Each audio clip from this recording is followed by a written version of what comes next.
Howdy folks, Spencer here, and today I want to talk to you about the latest batch of STO news. Now, there's going to be some things here that I talked about that some of you are simply not going to care about, so I've got chapters set up down below for you to skip ahead to the chapters you do care about. So I'm going to start this off with some fleet and armada things that I've got going on. If you're in the Breakfast Club KDF, you may have noticed that we've had a couple of fleets leave the KDF Armada. We had a fleet bail out because they felt we were not active enough, and they apparently messaged all of the betas and all the gammas asking them to join them in their own brand new armada. Uh, and three fleets have apparently decided to follow them. I'm not that happy about that, but it is what it is. If people want to do that, that they can leave the armada when they want. What that means is that there are now 4 openings in the KDF Armada for the Breakfast Club. If you have a KDF fleet and are interested in joining the Armada, send me a message on Discord. I'm always hidden. Just send me a message and I'll get back to you when I can. It's very rare that I don't get back to people. It may happen. If I don't respond to you within a day, send me another message and I'll make sure to get back to you. But just a note, with both the Breakfast Club Fed and KDF Armadas, I thought I was fairly clear about this from day one, that they're not the most active armadas. TBC itself, while it is a fairly active fleet, there's a lot of people that log in still. It's not a social fleet. It hasn't been since like 2014, 2015. The Armada's the same way. We're just not set up like that. I think we adjusted to how the game is. A lot of the game is fairly single player focused nowadays. And I recognized that many years ago and adjusted the fleet in that direction. The Armadas followed the same trend. Not every fleet here is active, and part of that is done intentionally. When I was setting up the KDF or the Fed Armada and the KDF, I didn't necessarily look for the most active fleets that had like 500 active members. I didn't want that. I wanted fleets that had a handful of active members that were fairly well progressed. And the idea with that was, there's still people in there that can slot things. They have some progression going on their holdings. And we can come in, or the rest of the Armada can come in. And if we need to get some extra fleet credits, we have the option to go to the Armada window, go to the holdings on that fleet and hit a project and help them out. If I see a fleet here, oh, hey, they need some dilithium, I can go in and toss some dilithium at them like that. So we were intentionally set up to not be the super socially active Armada. It was never that way. And if you send me a message saying you want into the Armada, just be aware of that. If you want to join the KDF Armada and you need help, especially with the lithium on projects, let me know. I've got tons of characters that have fleet dilithium vouchers that I can easily go in and dump into projects. You just need to let me know, because I don't always go out and look, for those projects. Just there's myself and several others in both the Fed and KDF Armadas that will gladly help out with the lithium because we have a ton of dill mine claims. You just have to communicate and let us know. So, if you're interested, once again, you have a KDF fleet, I would say at least be level 10 or 20. I don't want a level 1 bank fleet in here. I want a fleet that's actually going to progress and build up over time. I don't want it to be your bank fleet where you're the only person in there and you've got like one tier of the starbase done. I want a fleet that's actually wanting to progress over time, if that makes sense. Now I'm going to swap gears here and go over to the Fed side. So as many of you may know, McStew has a fleet that he started up a couple months back, and he's named it Starfleet Command Operations. What you may not know is that this was the Breakfast Club's secondary fleet on the Fed side, and this fleet was originally started by some brothers. One of the brothers passed away, and the other brother had given us this fleet to help continue it along in his memory. So for many years, it unfortunately sat there, didn't really progress. We ended up not needing a secondary Fed fleet, but McStew had expressed interest in starting up a fleet, and I had this just sitting there ready to go. It had been in the TVC Armada a while back, but we had kicked it out to get a more active fleet in there. So it is currently not in an Armada.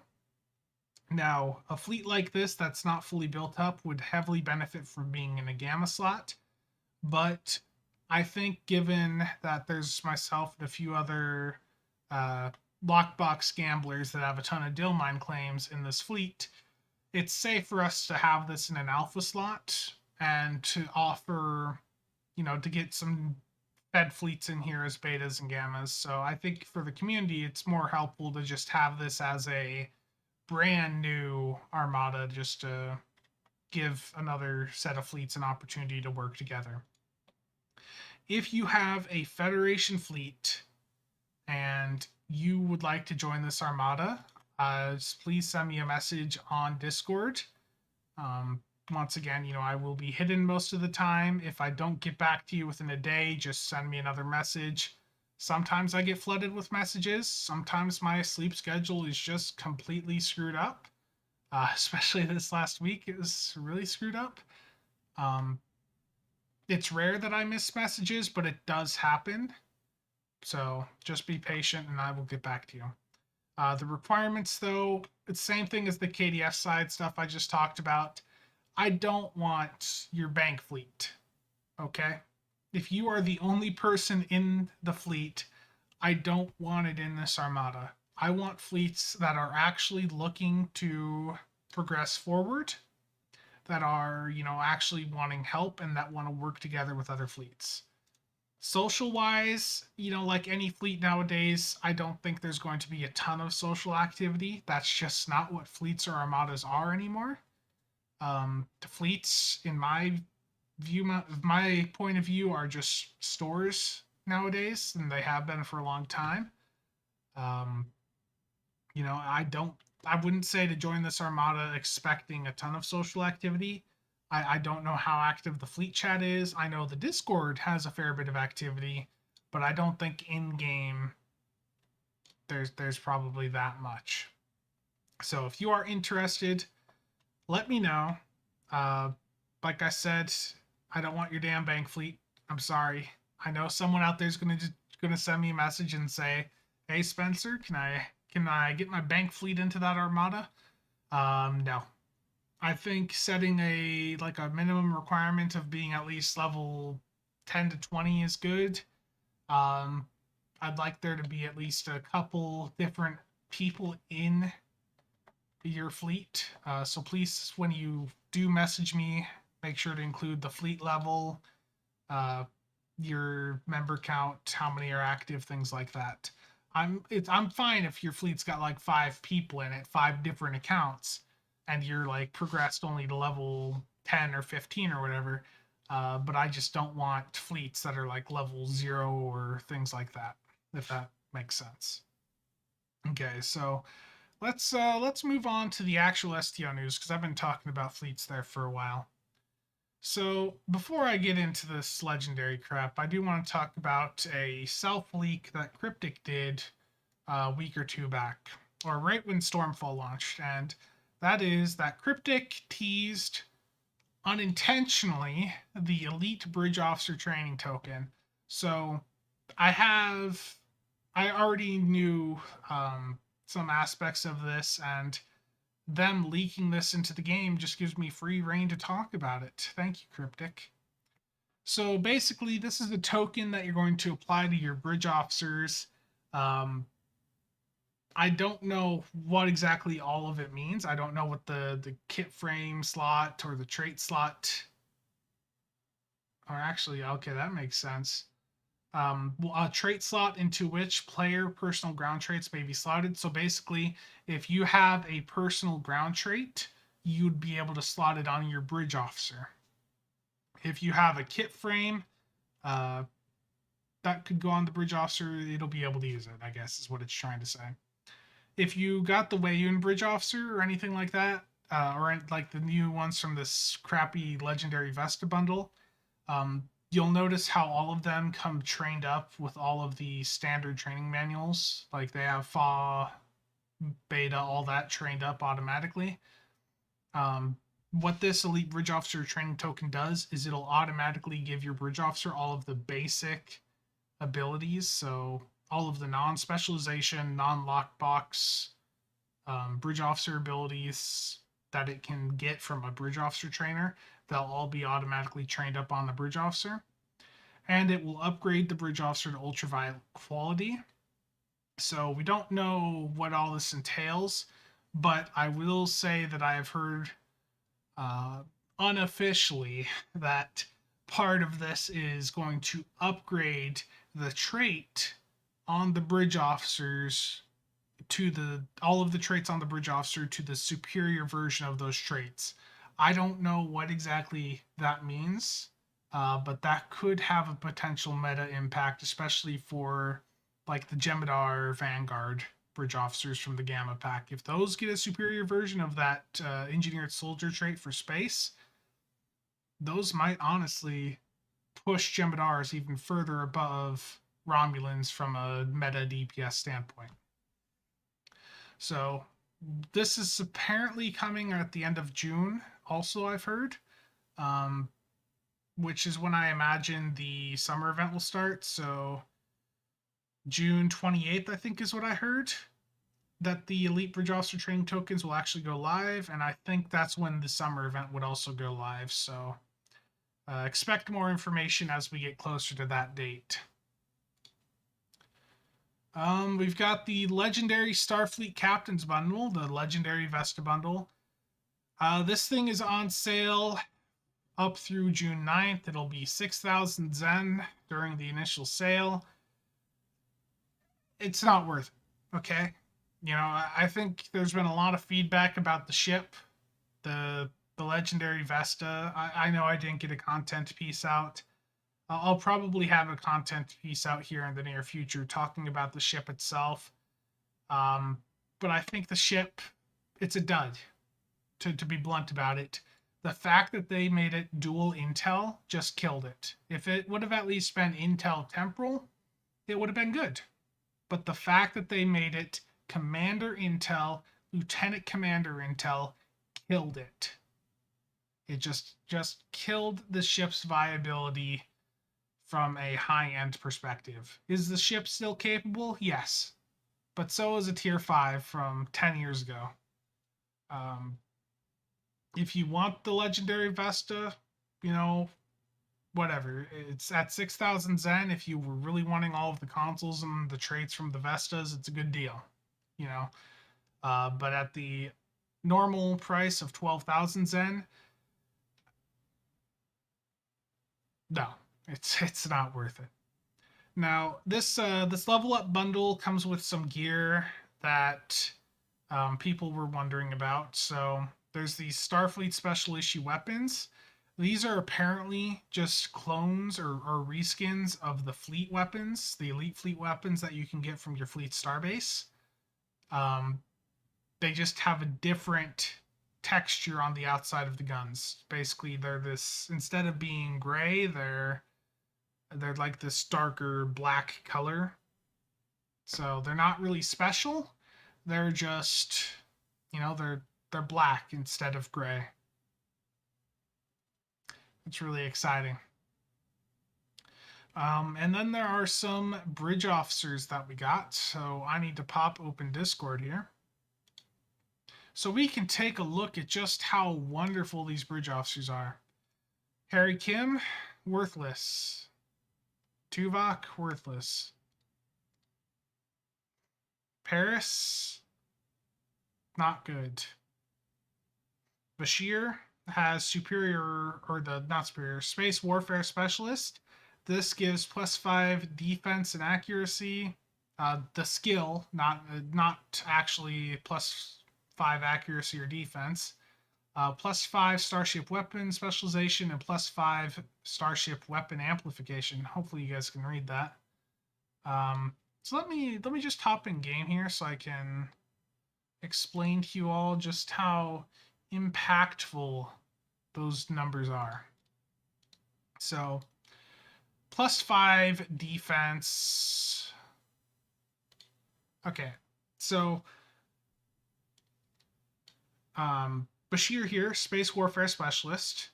For these first, for the first two, the +5 to defense maneuvering and to weapon accuracy, that equates to 0.75 accuracy and 0.75 defense rating. So we're off to a really high value start. And then we've got +5 to weapon amplification and weapon specialization. That amounts to, what is that? 2% crit severity and 0.2% crit chance. In other words, what I'm trying to get to, and just doing the math here to demonstrate, Bashir he's not worth it. The trade on him has no impact. The numbers are too low. Then we have Janeway, who has leadership, which doesn't do that much nowadays, and superior tactician, plus 7.5 starship energy weapon training and projectile weapon training. Let's see how impactful those are. So basically, superior tactician is a 10th of a tac console, basically, because the plus 7.5 is going to be plus 3.75% Cat 1 or base damage for energy weapons and then projectiles. So if you want to round it up, it's basically 4% Cat 1 for your energy weapons and your projectile weapons. 4% Cat 1 is like a 10th of attack console at this point. It's just not that huge. And really, that's the issue with all of these bridge officers in this legendary Vesta bundle, is the numbers on them suck. Like, Space Warfare Specialist, the buff on it just isn't good enough. +5 to those skills, you know, that was, like I said, 0.2% crit chance, 2% crit severity. It just does not have enough impact in the current state of the game. Not when you compare it to like a Romulan bridge officer, or with the superior Romulan operative trait, or a Jem'Hadar bridge officer, one of the Vanguard ones from the Gamma Pack, that has the engineered soldier, which gives you 1% crit chance and 2 severity, and or not 2 severity, 1% crit chance. I don't remember the severity, and then like some Cat 1 damage. The values are just too small, is really what I'm trying to get at here. So overall, this legendary Vesta bundle, the ship isn't that great. The consoles and traits you get from the ship might be useful for some build, but they're not meta. The bridge officers, if you really want those bridge officers on your roster, you know, cool, they're there for you, but they suck stats wise. The weapons you get are just reskinned elite fleet weapons from a decade ago. Just, it's not really that big of a deal. Is really what I'm trying to get at here. And I know I've spent a lot of time, you know, getting around to that point. But this entire legendary Starfleet Captain bundle, if I'm being blunt about it, is dog shit. That is my opinion on this bundle. Especially at $60. And if you buy it outside of a sale, it's $120. How the hell is this worth $120? Especially, say you actually want these bridge officers or these weapons. They're character specific. One character on your entire account gets them.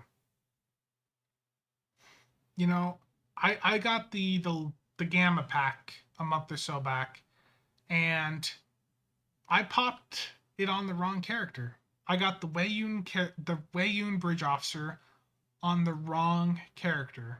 You know, a month later, I really wanted on my TAC Gemidar, and I can't get it. I paid for that pack, but the Bridge Officer from it is for one character, and there's no way at all for me to get that Bridge Officer on my TAC character. These these character specific unlocks that these bundles have are bullshit. I know other people have expressed similar feelings, and really that is, I think, the appropriate language to use about the way these things are bound and given to you. Um, you know, the fact that they're charging $120 for this bundle, the bridge officers do not have any game changing traits on them. The traits on them really are very underwhelming, and only one character can get them. I don't like that. If you're spending that much money and the bridge officers have that little of an impact, what harm is there for Cryptic to give you the ability to reclaim those on other characters? I do not understand the logic of what they're doing here. It does not make sense to me.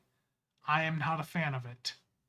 As you can probably tell, I usually don't swear on these videos, but this entire situation, and then the Wayun Bridge Officer getting that on the wrong character, has been really frustrating recently. So the last bit of news I want to talk about is this sale that they have going on legendary items.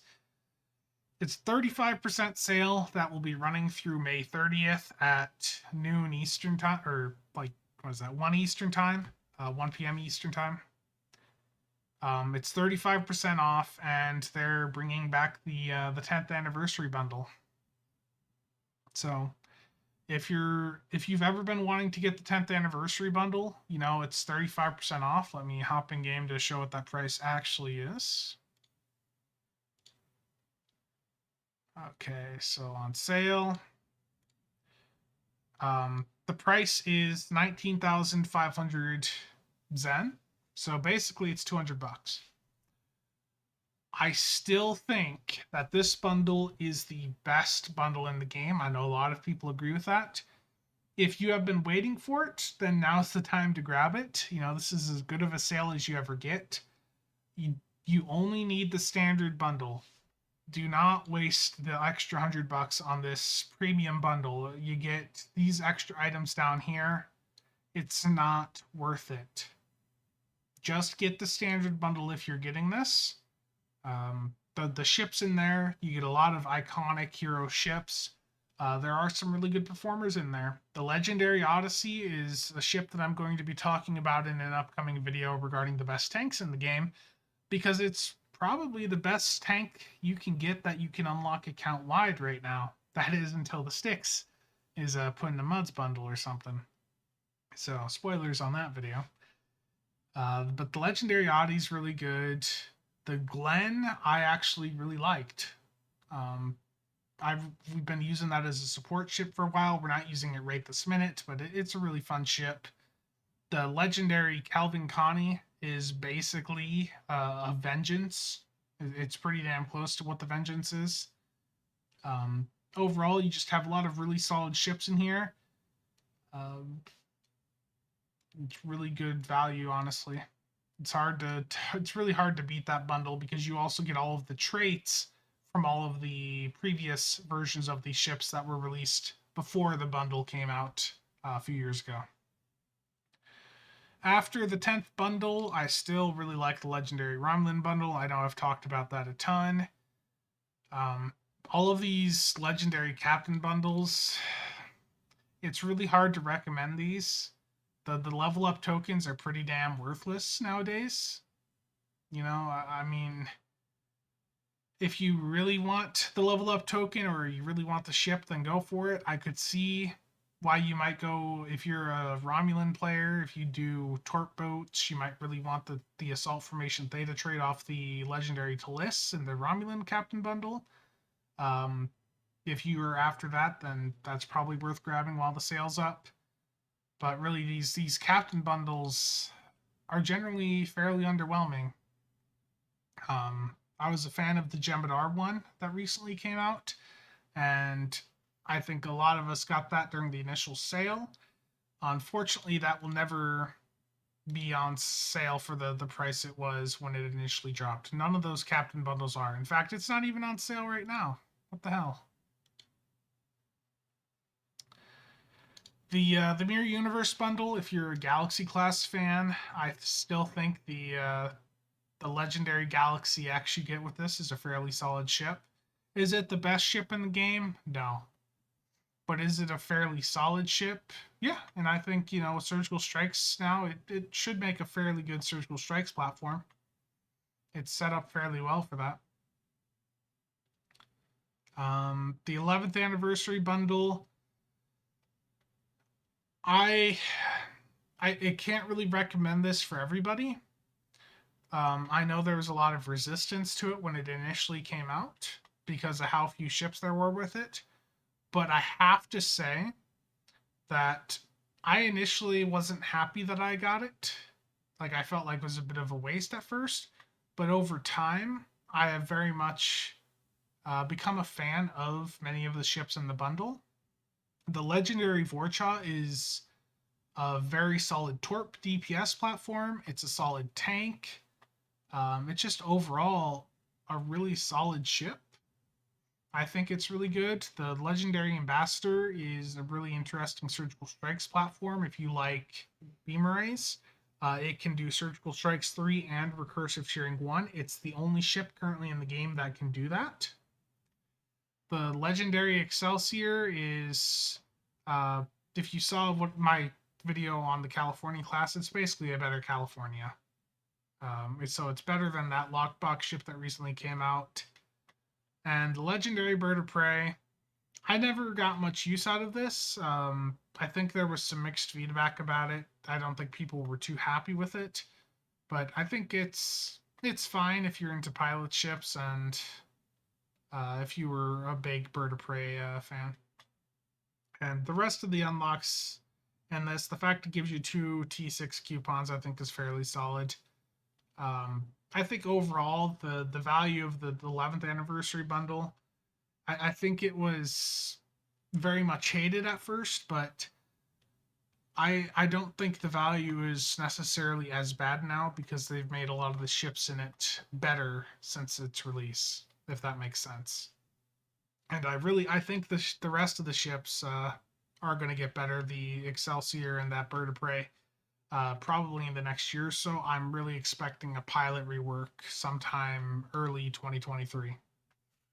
But I think that's all of the news for the legendary stuff. If you have any questions or comments, as normal, just shoot me a message, drop a comment, whatever, and I'll get back to you when I can. I think that's all the news for today, though. So to wrap things up, once again, thank you to all channel members. I know I've been not the best with videos this past month, and to be honest, I think it's there was some external factors that were not helping. I talked about those previously, and I think it may have been, if I'm being perfectly honest, maybe just a little bit of burnout. I'm not like fully burnt out on the game or YouTube or anything like that, but sometimes it doesn't hurt to just take a step back for a week or so and just figure out what you want to do next. I do have videos that I have talked about now for a while. That I was like, 2 or 3 weeks ago, I said, the tanking video would be out. That's been done, like PowerPoint wise. I just have not gotten around to recording the damn thing. And I don't know. Hopefully, sometime here in the next couple of days, I'll get that done. Let me pop that up here. So just a little sneak peek on that. Um, it's not going to be that much of a surprise. I'm going to try to have the format explain some basics of tanking and then go over the ships that I think are good in various categories, like the ships that are good at a budget level, the legendary ships that are solid, things like that. If you like the format of how I have this set up, let me know, because I haven't done the video yet, obviously, and I probably won't get to it in the next day or so. So if you think like the visuals on it are good, let me know, or if it's too cluttered. But that is going to be it for today. Thank you all for watching. Um, I'm going to have a video of some sort out Monday. If things go okay, then I'll have one out maybe also tomorrow. It's going to be it for today, though. Thanks for watching. See you all next time.